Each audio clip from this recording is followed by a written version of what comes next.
دلوقتي بعد ما عرفنا نحسب سعراتنا الحراريه من حيث البي ام اي والبي ام ار، تعالوا اقول لكم ازاي تقسموا السعرات دي على العناصر الغذائيه، وركزوا معايا لان انا محتاجكم تركزوا جدا جدا جدا.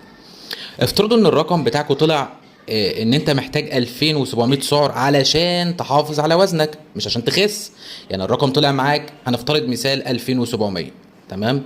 عايز اعرف بقى انا محتاج قد ايه من العناصر الغذائيه في اكلي. اول حاجه هنتكلم عن البروتين. تمام. البروتين هتضرب وزنك في 1.5.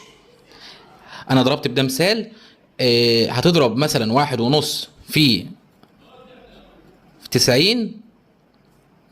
هيطلع لك 135 جرام بروتين. ال 135 جرام بروتين اللي طلعوا دول انا عايز احولهم لسعرات حراريه. هضرب الرقم اللي هيطلع لي ده اهو في 4. تمام. هيطلع لي 540 سعر حراري. تمام. وكل واحد حسب ايه اللي هيطلع له، الرقم اللي هيطلع له. تمام. تاني حاجه نسبه الدهون. هناخد المتوسط 25% من سعراتك، يعني هتعمل 25 على 100 في 2700 اللي هي الرقم اللي هو السعرات الحراريه طلعت لنا في الاول. تمام. اللي كنا خدناها في الفيديو اللي فات. هيطلع في المثال بتاعنا 25 على 100 في 2700 هيطلع 675 سعر دهون. عايزين بقى نحولهم لجرامات. هنقسم الرقم اللي طلع ده اهو على 9. يبقى تقسم 675 على 9 هيطلع لك 75 جرام دهون. تمام. يبقى ده كده عرفنا نسبة البروتين ونسبة الدهون. باقي نسبة الكربوهيدرات، ودي ركزوا معايا فيها لأنها مهمة جدا، لأن في ناس بتتلخبط فيها لأنها 3 عمليات حسابية. هتجمع سعرات البروتين وسعرات الدهون. تعالوا كده الاول هنجمع بالمثال. طلع لنا ال 540 بتاعه سعرات البروتين زائد اللي احنا كنا عملناها في الدهون اللي هي 25% في 2700، طلعت 675. نقوم جامعينهم على بعض اهو. تمام. هيطلع الرقم 1215.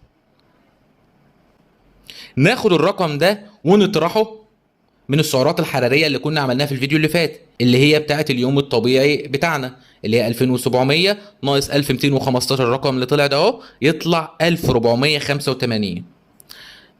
ناخد الرقم اللي طلع ده اهو بقى نقسمه على 4 تاني يطلع لنا كام جرام كارب احنا محتاجينه في اليوم. قسمنا الرقم على 4 طلع مثلا 371. يبقى انا كفاروق محتاج في النهايه علشان احافظ على وزني يوميا محتاج اكل ايه؟ محتاج حسب الحسبه والمثال 135 جرام بروتين، 75 جرام دهون، 371 جرام كارب.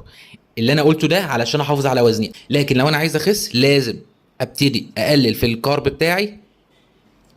لو انا بروح جيم بعمل حاجه اسمها كارب سايكل وقلناها في فيديو قبل كده. البروتين بتاعي عادي افضل محافظ عليه مفيش اي مشكله. طب انا ازاي يا دكتور اعرف موازين كل حاجه؟ هتجيب ميزان اللي هو بيحسب بالجرامات.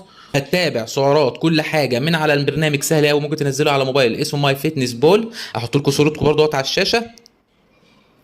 ولكن حابب اقول في النهايه كل واحد مختلف عن التاني. كل واحد ليه تارجت معين. في واحده عايزه تخس بشكل، في واحده عايزه تخس بستايل معين، في واحده بتروح جيم، في واحده ما بتروحش جيم. كل واحد ليه هدف. في واحد محتاج يخس، في واحد محتاج يزيد. فنصيحتي تابع مع حد يعرف يفصص لك الكلام ده كله. عشان كده يا جماعه بنقول المتابعه مهمه جدا جدا. ليه؟ لان انت بتريح دماغك اولا من ده كله، ومش ده يناسب كل الناس. انا بقول للناس النورمال العاديه خالص اللي ماشيه في الشارع. لو حضرتك عندك مشكله صحيه ده ما يناسبكش.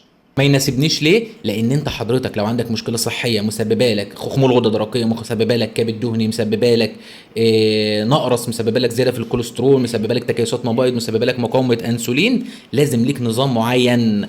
انا بقول ده كله للناس النورمال حابه تحسب هي تدخل قد ايه اكل في يومها. وبس كده يا جماعه، شكرا جزيلا لكم.